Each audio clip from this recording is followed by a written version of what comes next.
Se suponía que ¿qué está consumiendo? ¿Heroína? ¿Fentanilo? Está exhausto, dijo Nia, su voz endureciéndose. No hables de él así. Hablaré como quiera, dijo Sloan. Finalmente comenzó el registro. Fue agresivo, intrusivo. Sus manos permanecieron demasiado tiempo en sus caderas, rozaron con demasiada fuerza contra su pecho. Fue una violación disfrazada de procedimiento. Nia cerró los ojos con fuerza, las lágrimas mezclándose con la lluvia en su rostro. Solo sobrevive a esto, se dijo a sí misma. No le des una razón. Bueno, mira esto, dijo Sloan, retrocediendo. No hay drogas en ti. Quizás estén en el coche, quizás estén en los bolsillos de tu esposo durmiente. Caminó de regreso hacia la puerta del conductor, inclinándose para mirar a David. Dentro del coche, David Mercer observaba entrecerrando los ojos. Vio la silueta del oficial inclinándose. Oyó la falta de respeto en la voz del hombre, el arrastre de palabras que sugería que Sloan mismo podría ser el que estuviera bajo la influencia, no de alcohol quizás, sino de puro ego desenfrenado. Sloan golpeó con fuerza su linterna contra el salpicadero. ¡Clang! «Oye», gritó Sloan al coche, «despierta, despierta, Sol». David no se movió. Necesitaba que Sloan se comprometiera plenamente. Necesitaba que la cámara del salpicadero de la patrulla de Sloan capturara cada violación del protocolo. «No se despierta», murmuró Sloan para sí mismo. Se volvió hacia Nia, que seguía tiritando junto al capó. «Está inconsciente. Probablemente una sobredosis. Tendré que informarlo. Incautar el vehículo. Arrestarte por DUI y a él por posesión». «¿Posesión de qué?», gritó Nia, rompiendo su compostura. «No hay nada en el coche». «Encontraré algo», dijo Sloan, su voz bajando a un susurro amenazante. «Siempre encuentro algo». Eso fue todo. Se cruzó la línea. Esto no era solo acoso. Esto era una amenaza de plantar pruebas. Esto era corrupción en su forma más pura y sucia. Sloan sonrió, aparentemente disfrutando del miedo en los ojos de Nia. «A menos que...» Dejó la palabra en el aire. «¿A menos que qué?», preguntó Nia, secándose el agua de los ojos. «A menos que podamos llegar a un acuerdo», dijo Sloan. Se acercó a ella, invadiendo su espacio personal de nuevo. «Eres una doctora rica, ¿verdad? Tal vez puedas pagar la multa en el acto, ahorrarnos todo el papeleo, ahorrarle a tu esposo yonki una noche en el calabozo». Nia lo miró con incredulidad. Estaba solicitando un soborno en una autopista pública en 2025. «¿Quieres dinero?», preguntó Nia, asqueada. «Prefiero llamarlo una contribución cívica», sonrió Sloan, mostrando unos dientes amarillentos. «Efectivo ahora y te vas». Nia negó con la cabeza. «No llevo efectivo». La cara de Sloan se ensombreció. El juguetón desapareció, reemplazado por una rabia fría y dura. «Entonces te irás a la cárcel», dijo. Metió la mano en sus esposas. «Date la vuelta, manos detrás de la espalda». Nia se giró, sollozando suavemente. Sintió el frío acero de las esposas hacer clic en su muñeca derecha. Clac, ese sonido, ese distintivo clic mecánico de las esposas fue el detonante. La puerta del pasajero del Range Rover se abrió con tanta fuerza que se estremeció contra sus bisagras. «¡Basta ya!», retumbó la voz como un trueno, cortando el ruido de la tormenta. No fue un grito de miedo, fue una orden de autoridad absoluta. El oficial Sloan giró sobre sí mismo, su mano cayendo hacia su arma. «¡Alto, policía!». David Mercer salió del vehículo. Ya no parecía pequeño. Medía 1,90. Su figura llenaba el espacio entre el coche y el oficial. No llevaba uniforme, solo una chaqueta bomber oscura y vaqueros. Pero la forma en que estaba de pie, con los hombros hacia atrás, la barbilla alta, los ojos como brasas ardientes, irradiaba poder. Ignoró la orden de Sloan. Rodeó el capó del coche, ignorando la lluvia, sus ojos fijos en la cara de Sloan. «¡Retrocede!», gritó Sloan, empuñando su arma y apuntándole a David. «Te dije que te pusieras en el suelo, ahora». «David, no», gritó Nia. David no parpadeó. Miró el cañón del arma, apuntado a su pecho, Luego miró directamente a los ojos de Sloan. Oficial Sloan, placa número 492, dijo David, su voz tranquila, mortal y peligrosamente baja. Tienes exactamente 3 segundos para enfundar esa arma antes de cometer el último error de tu carrera. Sloan parpadeó, confundido. ¿Cómo sabía este tipo su número de placa? Vaciló, el arma temblando ligeramente. ¿Quién diablos eres? Soy el hombre que te quitará esa placa, dijo David, dando otro paso adelante. ¡Quédate atrás!, gritó Sloan, su dedo temblando en el gatillo. ¡Te dispararé! ¡Lo juro por Dios! ¡Te dispararé! David, por favor, lloró Nia, tirando de la única esposado en su muñeca. David se detuvo. Estaba a unos 5 metros de Sloan. Lentamente levantó las manos, con las palmas abiertas, no en señal de rendición, sino en un gesto de calmar a un animal salvaje. «Querías comprobar el registro, Sloan», dijo David. «Te perdiste un detalle. Estabas demasiado ocupado mirando las piernas de mi esposa para mirar bien el nombre en el registro. ¿Por qué no lo miras de nuevo?» Sloan sudaba ahora a pesar de la fría lluvia. «Cállate, arrodíllate». «El coche está registrado a nombre de David y Nia Mercer», continuó David, aumentando su volumen. «¿El nombre Mercer te suena?» El oficial Sloan frunció el ceño. Mercer. Había oído ese nombre recientemente en los informes del precinto. El nuevo jefe, el listo de Atlanta, que venía a limpiar el departamento. Pero no podía ser. El jefe no estaría durmiendo en un coche en la carretera 9. «No me importa quién seas», tartamudeó Sloan, aunque su confianza se estaba resquebrajando. «Estás interfiriendo en un arresto». «No estás haciendo un arresto», dijo David. «Estás cometiendo un delito grave. Extorsión, asalto, detención ilegal y amenaza a un oficial superior con un arma mortal». David metió lentamente la mano en su bolsillo trasero. «¡No lo hagas!», gritó Sloan. David sacó una billetera de cuero. La abrió. Una placa dorada brillaba bajo el duro resplandor de la linterna de Sloan. «Mi nombre es jefe David Mercer», anunció. «Y usted, oficial Sloan, queda relevado del servicio con efecto inmediato». Sloan miró la placa, miró a David. El color abandonó su rostro, dejándolo con un aspecto fantasmagórico, con un impermeable amarillo. El arma en su mano de repente se sintió como si pesara 1000 kilos. «Jefe», susurró Sloan con la voz quebrada. «Enfunda tu arma», ladró David, golpeándolo como un golpe físico. Sloan se apresuró a enfundar el arma, tropezando en su pánico. «Jefe, yo no sabía que era...» Ella estaba dando bandazos. «¡Silencio!», rugió David. Se acercó a Sloan, arrebatándole la linterna de la mano temblorosa. Se volvió hacia Nia, su expresión suavizándose al instante. «¿Estás bien, cariño?»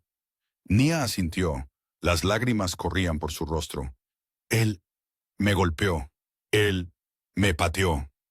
La cabeza de David se giró bruscamente hacia Sloan. La mirada en los ojos de David era aterradora. No era solo la ira de un esposo, era la furia de un hombre justo que había pasado su vida construyendo una reputación que esta basura estaba tratando de empañar. «¿Le diste una patada?», preguntó David, su voz apenas un susurro. Sloan dio un paso atrás, levantando las manos. «Fue procedimiento, señor». Se estaba resistiendo. «Dame la llave», exigió David, extendiendo la mano. Sloan buscó torpemente las llaves de sus esposas, dejándolas caer en el barro. Se apresuró a recogerlas. Sus manos temblaban tanto que apenas podía sostenerlas. Le entregó la llave a David. David desbloqueó suavemente la esposado de la muñeca de Nia. La atrajo hacia sus brazos, protegiéndola de la lluvia y de la mirada de Sloan. «Ve a sentarte en el coche, Nia. Pon la calefacción. Cierra las puertas». «David, ¿qué vas a hacer?», preguntó Nia aferrándose a su chaqueta. «Voy a esperar a su supervisor», dijo David sombríamente. «Y mientras esperamos, el oficial Sloan y yo vamos a tener una pequeña conversación sobre procedimiento». Nia volvió a subir al coche, David cerró la puerta de golpe y se volvió hacia Sloan. Sloan estaba hiperventilando. Jefe, por favor, tengo familia. Fue un error. La lluvia, la oscuridad. No viste a una persona, lo interrumpió David. Viste una víctima. Viste un pago fácil. Justo entonces, el teléfono de David, que había dejado en su pecho conectado a la llamada, vibró.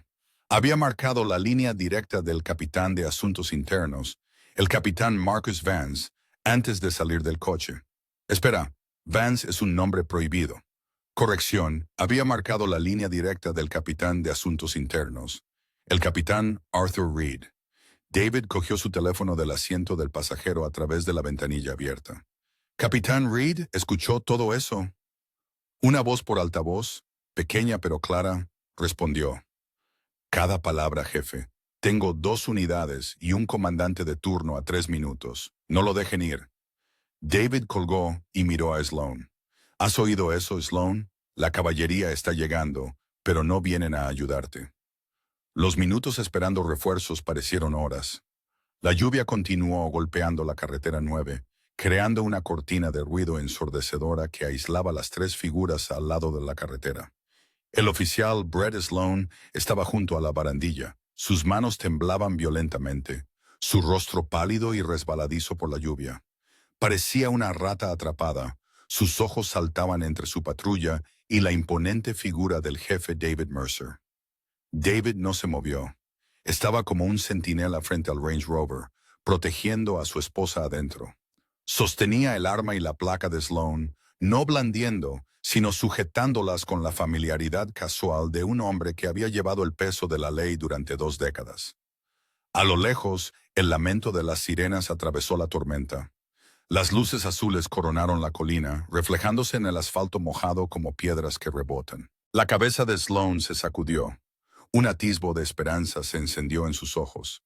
Eran sus muchachos, el turno de noche. Bebían juntos. Se cubrían las espaldas. Si solo pudiera dar la vuelta a la narrativa lo suficientemente rápido, si solo pudiera crear suficiente confusión, 2 patrullas se detuvieron bruscamente detrás del vehículo de Sloan, bloqueando la escena. Las puertas se abrieron de golpe. 4 oficiales uniformados salieron con las manos en las fundas, entrecerrando los ojos a través del aguacero. «¡Suelte el arma!», gritó uno de los oficiales que llegaba, al ver el arma en la mano de David. «¡Suelte ahora!». Sloan vio su oportunidad. Se lanzó hacia adelante, gritando. «¡La tiene! ¡Tiene mi arma! ¡Agredió a un oficial! ¡Dispárale! ¡Está loco!». Dentro del Range Rover, Nia gritó, golpeando el cristal. David no parpadeó. No soltó el arma, lo que podría haber desencadenado un reflejo de disparo, ni la levantó. Lentamente, deliberadamente, se arrodilló y colocó el arma de Sloan en el asfalto mojado.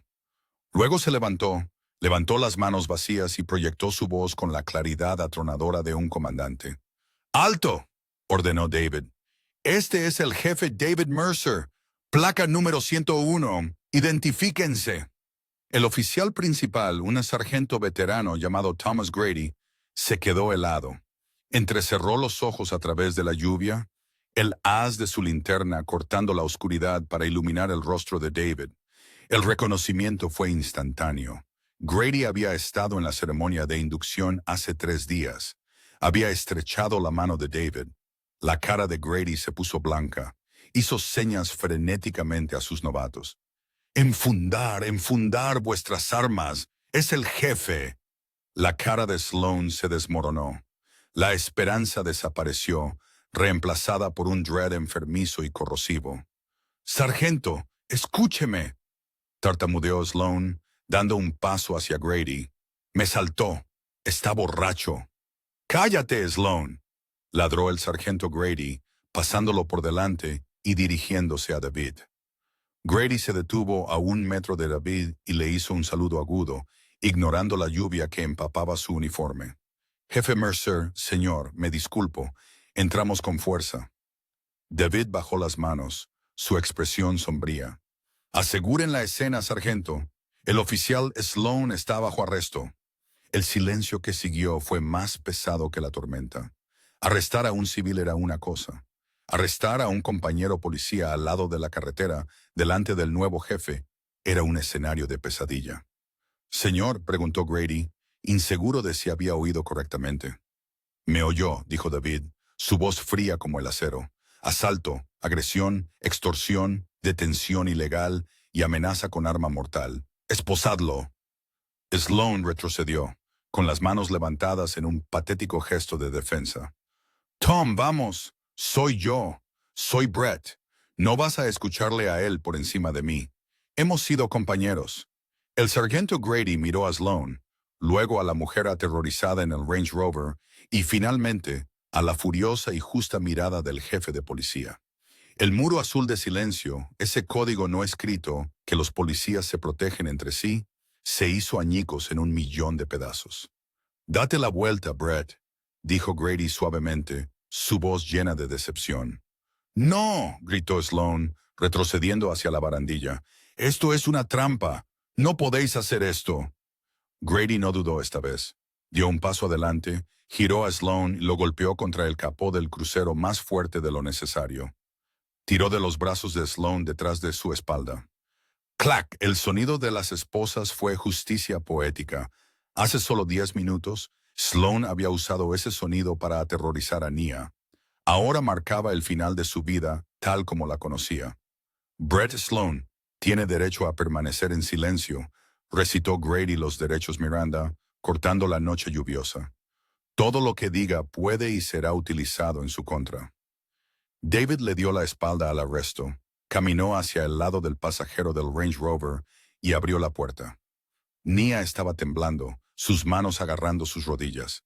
Se acabó, dijo David, su voz cambiando instantáneamente de orden a consuelo.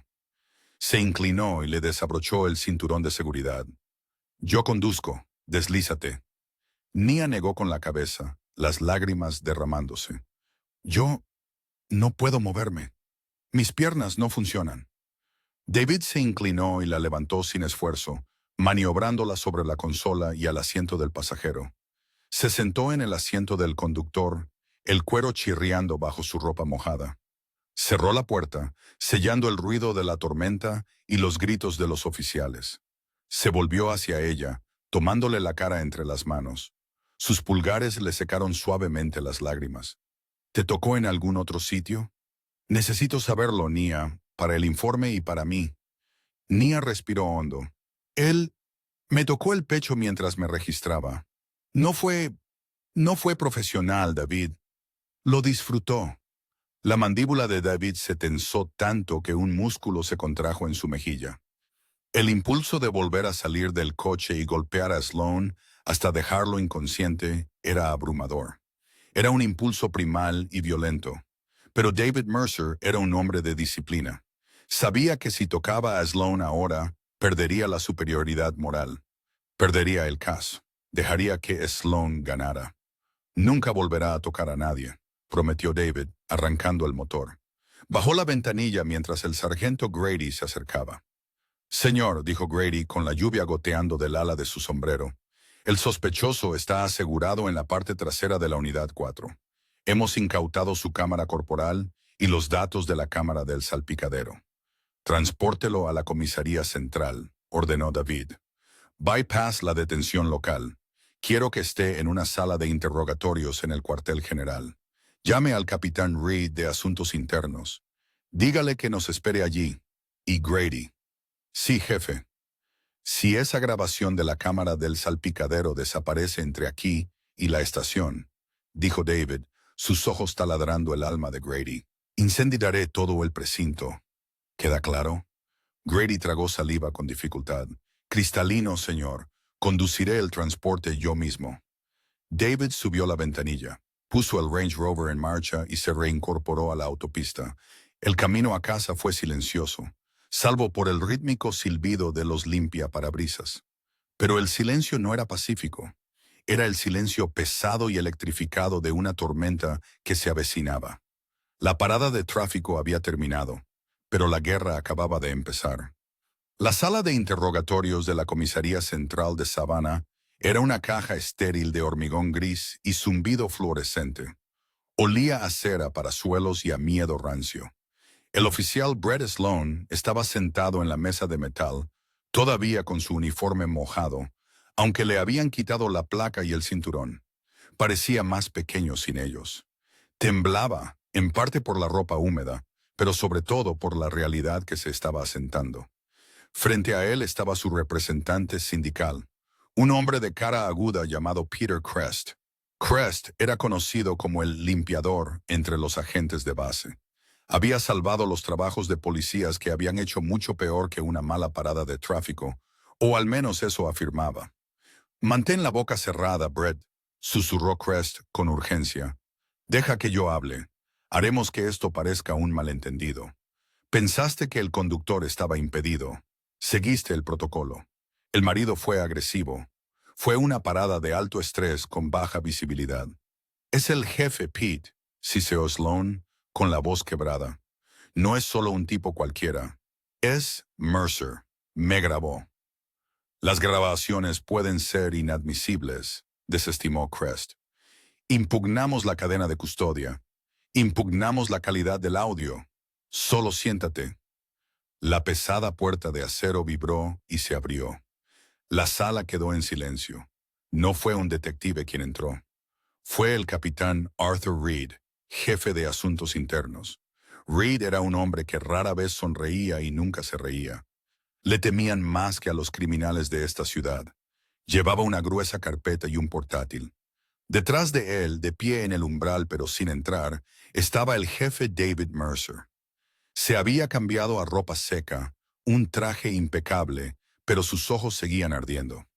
«Caballeros», dijo Reed, sentándose frente a Sloan y Crest. No ofreció un apretón de manos. Abrió el portátil y lo giró para que la pantalla quedara frente a Sloan. «Esta es una entrevista informal antes de pasar a cargos formales», declaró Reed. «Su oportunidad de mostrar cooperación. El oficial Sloan ejerce su derecho a la defensa y se niega a responder preguntas sin un cargo formal», intervino Crest con fluidez. «Y objetamos la presencia del jefe Mercer. Él es un testigo y una víctima en este caso. Su presencia aquí es intimidación». Reed ignoró a Crest. Miró directamente a Sloan. «Brett, ¿sabes cuál es la pena por secuestro?» «¿Secuestro?» Crest se rió. «Vamos, Arthur, fue una parada de tráfico. La detención ilegal de un ciudadano bajo falsas pretensiones, con el fin de extorsión, es secuestro según la ley estatal de Georgia», dijo Reed con calma. «20 años como mínimo». Sloan palideció. «No secuestré a nadie». «Veamos la película», dijo Reed. Pulsó la barra espaciadora del portátil. El video se reprodujo. No eran las grabaciones de la cámara del salpicadero. Era el video de la cámara corporal de Sloan. Los ojos de Sloan se abrieron de par en par. «Yo la apagué». «Creías que lo habías hecho», corrigió Reed. «Estos nuevos modelos Axon 4 tienen un buffer de pre-evento de 30 segundos. Y no dejan de grabar solo porque pulses el botón una vez. Tienes que mantenerlo pulsado. Estabas demasiado ocupado intentando intimidar a una mujer para leer el manual». El video era condenatorio. El audio era nítido. «Huelo alcohol saliendo de este vehículo. No me importa si eres la reina de Inglaterra, a menos que podamos llegar a un acuerdo. $500 en efectivo». El silencio en la sala mientras se reproducía el video era asfixiante.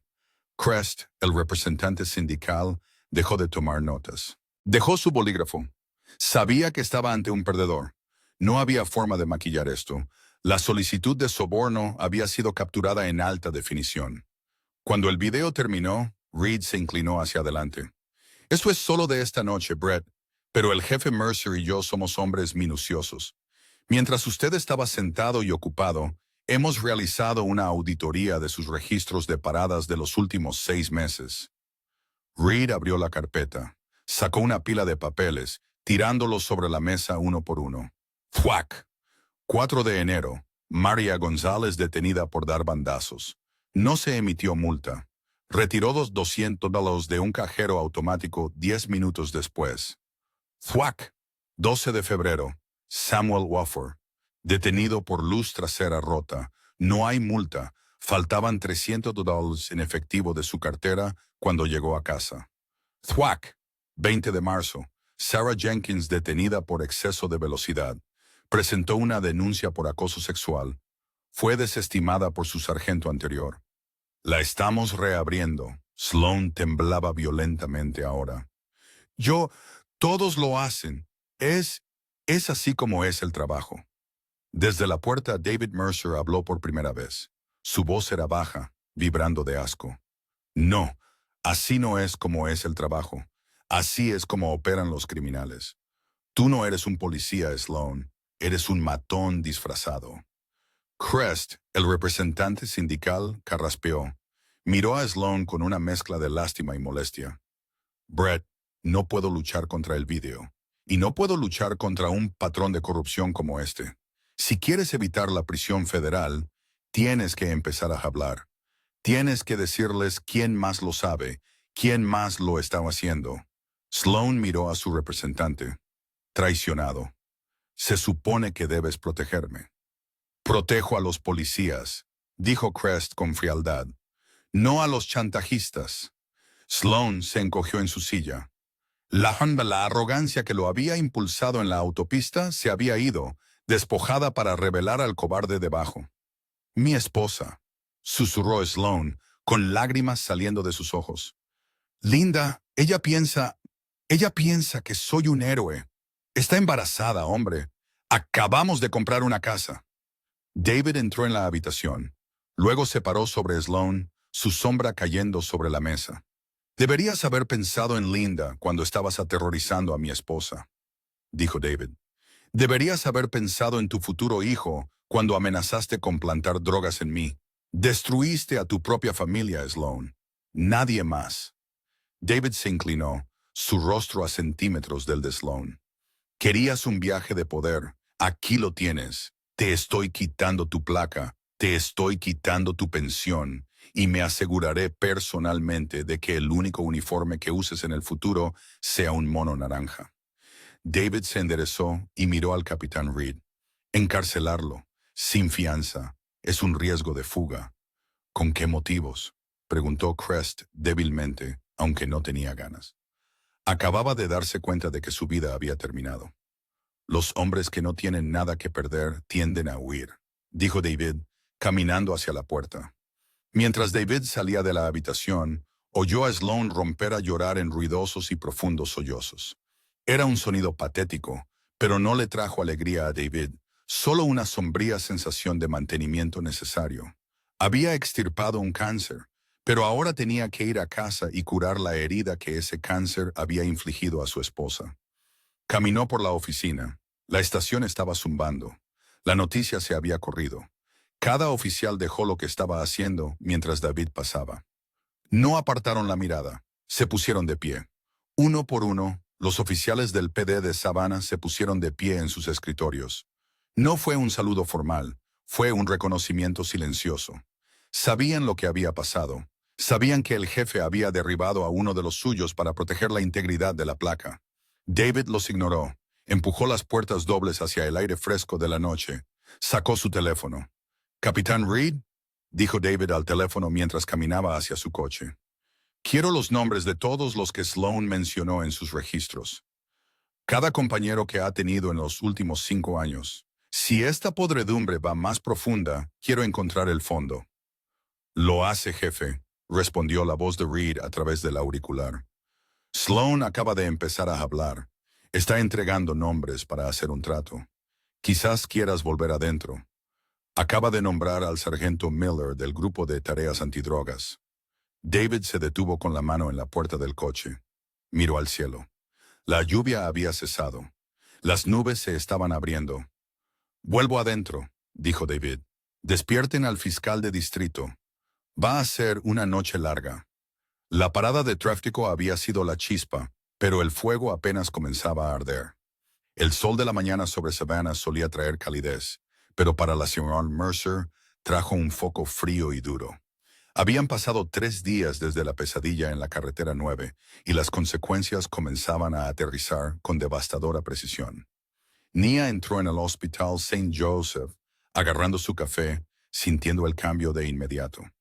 Las sonrisas del personal de enfermería se habían ido, reemplazadas por miradas esquivas y un silencio ensordecedor.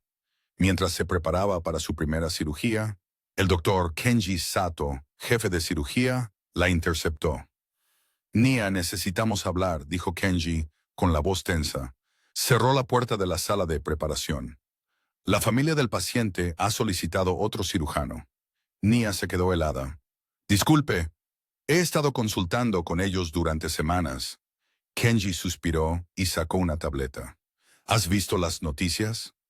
Le giró la pantalla. El titular del Savannah Chronicle gritaba: jefe de policía acusado de brutalidad. Usó su placa para encubrir el DUI de su esposa. Esto es mentira, susurró Nia, la sangre drenándose de su rostro. Hay video, dijo Kenji amablemente. Reprodujo un clip. Era una obra maestra de manipulación. Mostraba a David furioso, blandiendo el arma de Sloan y gritando. Mostraba a Nia tropezando en la lluvia. Imágenes subtituladas como prueba de intoxicación. Omite convenientemente el acoso, la extorsión y el soborno. Lo editaron, dijo Nia con horror desarrollándose en su rostro. Cortaron todo lo que hizo Sloan. La Junta está preocupada por la responsabilidad, dijo Kenji, con expresión dolida. Estás suspendida administrativamente, con efecto inmediato. Nia sintió una lágrima deslizarse por su mejilla. No solo estaban atacando a David, estaban desmantelando su vida para romperlo. Dígale a la Junta que cuando salga la verdad, espero una disculpa por escrito. Salió con la cabeza alta, pero por dentro se estaba desmoronando. Marcó a David desde su coche.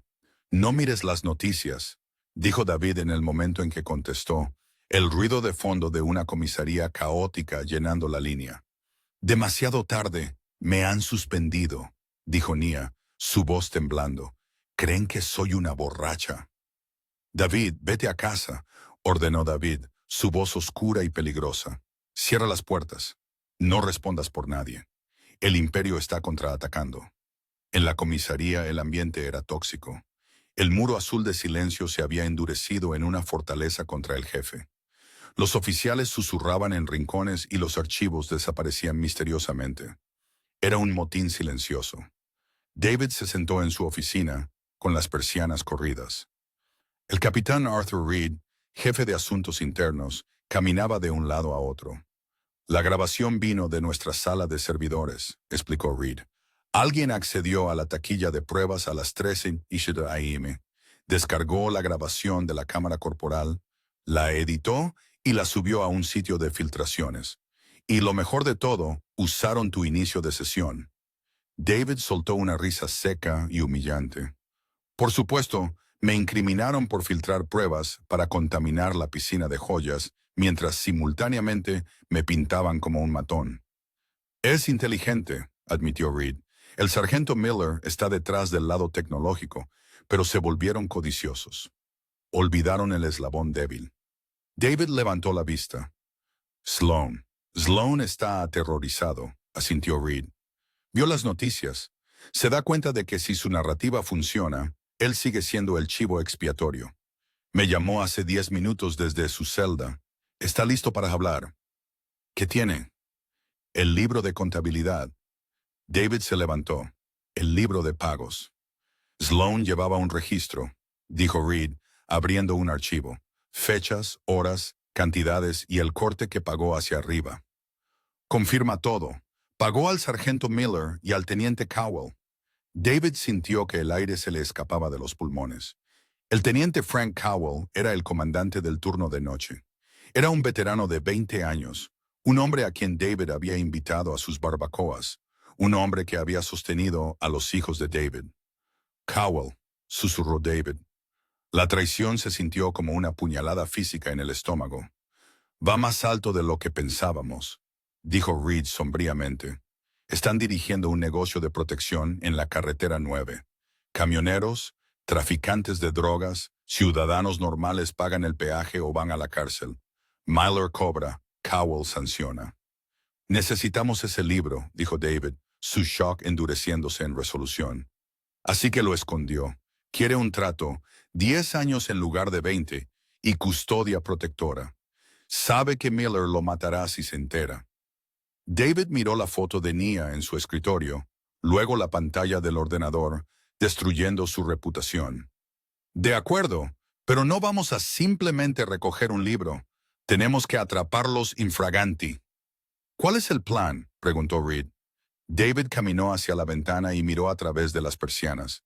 Vio al teniente Cowell en la oficina riendo con un grupo de oficiales, luciendo relajado y victorioso.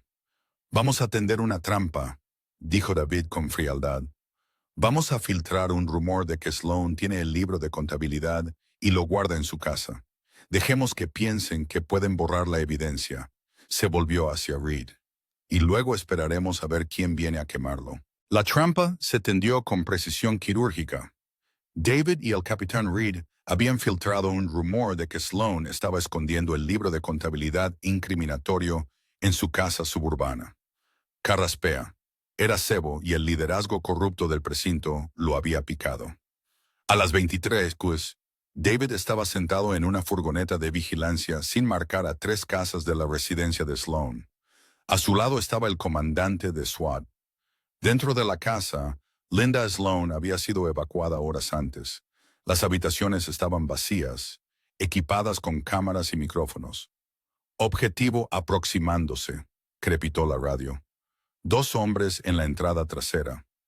En el monitor de visión nocturna, David observaba al teniente Frank Cowell y al sargento Miller colarse en el patio trasero, pero no llevaban herramientas de cerrajería ni linternas para buscar un cuaderno. Miller estaba acarreando un pesado bidón rojo de gasolina. «Dios mío», susurró David, con la sangre helada. «No están buscando pruebas, van a quemar el lugar». «Creen que Linda está en casa», dijo Reed, su voz temblando de furia.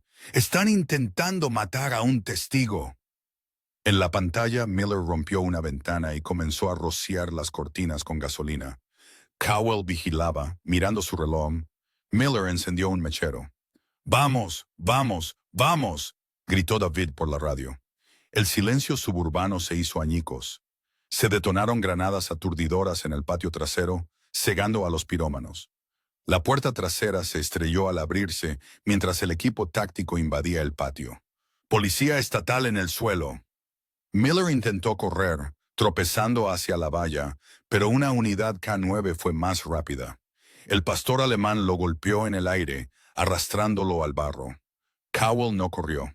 Se quedó paralizado, soltando su arma mientras puntos láser pintaban su pecho. David irrumpió en el patio, arma en mano. Encontró a Cowell de rodillas. El fuego en la ventana fue rápidamente extinguido por el equipo táctico. «Frank», dijo David, su voz espesa de traición. «¿Por qué?» Cowell miró hacia arriba, con los ojos muertos. «Tomé lo que era mío, Dave».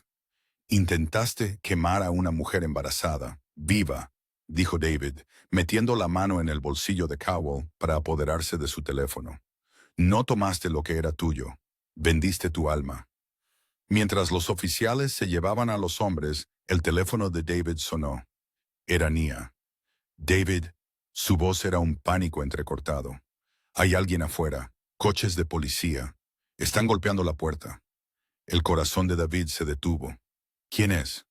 «Comprueba las cámaras. Son la prensa y oficiales uniformados». Nia sollozó.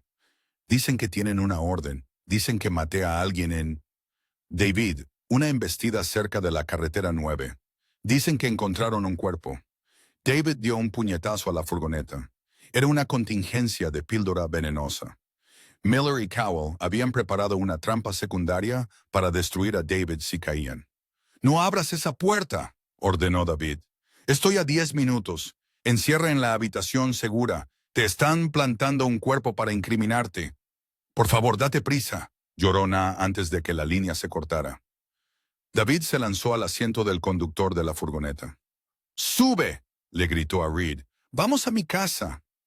Condujo con la desesperación de un esposo y la precisión de un conductor táctico, saliendo del vecindario. La red corrupta se estaba desmoronando, pero en sus espasmos de muerte, estaba intentando llevarse a Nia con ella. Cuando chirriaron en su calle, La escena era un circo. Las camionetas de noticias bloqueaban la carretera y 4 patrullas del PD de Savannah estaban aparcadas en su césped. Los oficiales estaban blandiendo un ariete contra la puerta principal. David condujo la furgoneta por la acera, dispersando a los reporteros, y saltó con la placa en alto. «¡Apártense de mi casa!», rugió. Los oficiales se giraron. Era el sargento Grady, el policía honesto, que había arrestado a Sloan con una orden. Parecía confundido. «Jefe», gritó Grady, «despacho nos envió. Tenemos una orden firmada por el juez Anderson. Un hombre sin hogar, carraspea, fue encontrado muerto a 3 kilómetros de la parada. Las lesiones coinciden con el coche de su esposa. La orden es falsa». «¡La orden es falsa!», gritó David, acortando la distancia. «Es una trampa. ¿Has mirado el coche?» «Señor, tengo que ejecutar la orden». Grady vaciló. «Mi coche está en el garaje», ladró David. «Si golpeó a un hombre a velocidad, la parte delantera estaría destrozada. Ve a mirar el maldito coche, Grady». Grady hizo señas a sus hombres. 2 oficiales corrieron hacia las ventanas del garaje. Momentos después, uno gritó: «El vehículo está limpio. Sargento, ni una raspadura, ni un arañazo. El polvo está intacto». David le arrebató la orden a Grady.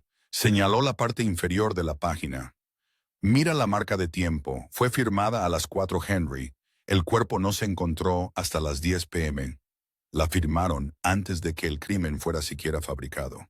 Grady miró el papel. Su rostro se endureció al darse cuenta. Había sido utilizado como un peón. Tiró el ariete. «Aseguren el perímetro», ordenó Grady a sus hombres, volviéndose hacia la prensa. «Nadie toca esta casa». David abrió la puerta principal y corrió escaleras arriba. Encontró a Nia en el pasillo, agarrando un bate de béisbol, temblando violentamente.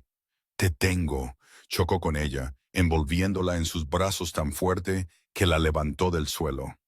«Te tengo», susurró en su cabello, sus propias manos temblando. «Se acabó. Los tenemos». El peligro inmediato había pasado, pero la guerra había cambiado de rumbo. Las calles estaban despejadas, pero la batalla final yacía en la sala del tribunal, donde un juez corrupto esperaba para enterrar el botín. El juzgado del condado de Chatham era un polvorín. 6 meses de tensión habían culminado en este momento. El pueblo contra Miller, Cowell y Sloan. La galería estaba abarrotada, el aire espeso con el sudor de oficiales nerviosos y reporteros hambrientos. El juez Harold Anderson se sentó en el banquillo, con aspecto aburrido. Se miró el reloj, golpeando un bolígrafo de oro contra el escritorio de roble, aparentemente inmune a la gravedad del juicio por chantaje que se desarrollaba ante él. David se sentó en la primera fila, agarrando la mano de Nia. Su palma estaba fría. «¡Objeción!», gritó el abogado defensor. «La fiscalía se basa en un libro de contabilidad obtenido mediante coacción. El oficial Sloan estuvo bajo coacción. Es fruto del árbol envenenado». La fiscal de distrito Sarah Apprentice se mantuvo firme. «Su señoría, Sloan entregó la evidencia voluntariamente como parte de un acuerdo de culpabilidad». El juez Anderson suspiró, frotándose las sienes. «Me inclino a estar de acuerdo con la defensa. Las circunstancias de esa noche fueron caóticas. Concedo la moción para suprimir el libro de contabilidad». Un jadeo colectivo succionó el aire de la sala. Sin el libro de contabilidad, el caso Raicho contra Miller y Cowell se desmoronaría. Sonreían en la mesa de la defensa, sabiendo que su póliza de seguro, el juez, acababa de pagar. «Los va a dejar ir», susurró Nia, su voz temblando. David no parpadeó. Miró su reloj. «Aún no». Anderson golpeó su martillo. «¿Hay alguna otra evidencia?» «Estoy preparado para desestimar los cargos contra el teniente Cowell en relación con el intento de incendio provocado». «¿Hay algo más, señorita Apprentice?», preguntó Anderson, con una sonrisa engreída en los labios. Apprentice miró a David. Él asintió una vez. «Sí, su señoría», anunció Apprentice. «El Estado llama al jefe David Mercer al estrado en relación con la exhibición Z». Anderson frunció el ceño. No aprobé una exhibición cierta. Fue introducida en el registro federal esta mañana, respondió Prentice bruscamente. David subió al estrado, su uniforme de gala impecable, sus ojos fijos en el juez Anderson. Jefe Mercer, comenzó Prentice, diga al tribunal qué encontró en los registros digitales del servidor del PD de Savannah. David se inclinó hacia el micrófono. Encontramos una orden de arresto para mi esposa, la doctora Nia Mercer, por homicidio vehicular. Fue firmada por el juez Harold Anderson y la marca de tiempo, la firma digital se creó a las 4:00 p.m. del martes, declaró David, su voz llegando al fondo de la sala. Pero el supuesto cuerpo no se plantó hasta las 10 p.m. La orden se firmó 6 horas antes de que el crimen fuera siquiera fabricado. El silencio en la sala del tribunal era ensordecedor. La cara de Anderson se puso del color de la ceniza. Además, continuó David, trazamos la dirección IP desde donde se firmó la orden. No fue el juzgado. Fue la residencia privada del teniente Frank Cowell. David se volvió hacia el jurado. El juez no solo estaba firmando papeles, estaba en la casa del cabecilla conspirando para incriminar a una mujer inocente. «Esto es escandaloso», gritó Anderson poniéndose de pie. «No seré interrogado en mi propio tribunal. Alguacil, retire a este testigo». El alguacil vaciló, mirando entre el jefe de policía y el juez. No se movió. «No tienes autoridad, Harold», dijo David con calma. «Yo soy la ley en esta sala», gritó Anderson. Las puertas dobles se abrieron de golpe. «No más». 6 hombres con chaquetas recias del FBI entraron. El agente especial Vaughn iba a la cabeza, sosteniendo un documento en alto. «Harold Anderson», anunció Vaughn, «tengo una orden federal de arresto en su contra por chantaje, conspiración y privación de derechos civiles». Anderson se hundió en su silla, la lucha se agotó de él. «Esto es un error». «El Departamento de Justicia no comete errores», dijo Vaughn. 2 agentes subieron al estrado, sacando al juez intocable de su silla alta. Le quitaron la toga y lo esposaron frente a la bandera que había deshonrado. Miller y Cowell, Vaughan señaló la mesa de la defensa. «Ustedes también están bajo custodia federal. Los cargos estatales se retiran. Se enfrentan a acusaciones federales. No hay libertad bajo palabra en el sistema federal». La sonrisa de Miller desapareció. Cowell se llevó la cabeza a las manos. Mientras lo sacaban, la sala estalló en un estruendoso aplauso. David bajó y le tendió la mano a Nia. Ella se levantó, las lágrimas de alivio corriéndole por el rostro, y la pesadilla finalmente terminó. El sol se puso sobre el pantano, pintando el cielo con pacíficos tonos de púrpura y dorado. 6 meses después, el aire en el porche de Mercer olía a jazmín y victoria. «Hoy vi a la esposa de Sloan», dijo Nia suavemente, bebiendo su té. Ella pidió el divorcio. Se disculpó. «La karma tiene una forma de revelar la verdad», respondió David, cerrando su libro. «Y el departamento está limpio», sonrió David. «Purgamos la podredumbre. Los nuevos reclutas son buenos, chicos. Es un nuevo día». Nia le apretó la mano. «Nos salvaste, David». «Solo protegí a mi esposa», dijo, besándole los nudillos. «El resto solo fue sacar la basura». Miró el Range Rover reluciente en el camino de entrada. La lluvia, el miedo y la corrupción parecían de toda la vida. Habían caminado a través del fuego y emergido no solo como supervivientes, sino como vencedores. En la quietud de la tarde, la justicia no solo se sintió como una palabra, se sintió como paz.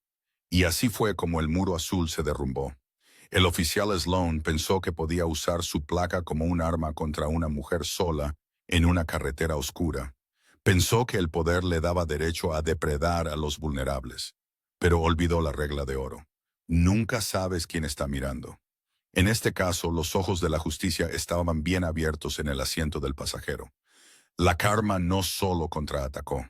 Desmanteló por completo un sistema de corrupción que había anidado durante años. Nos recuerda que la verdadera fuerza no se trata de intimidación, se trata de defender lo que es correcto, incluso cuando las probabilidades están en tu contra.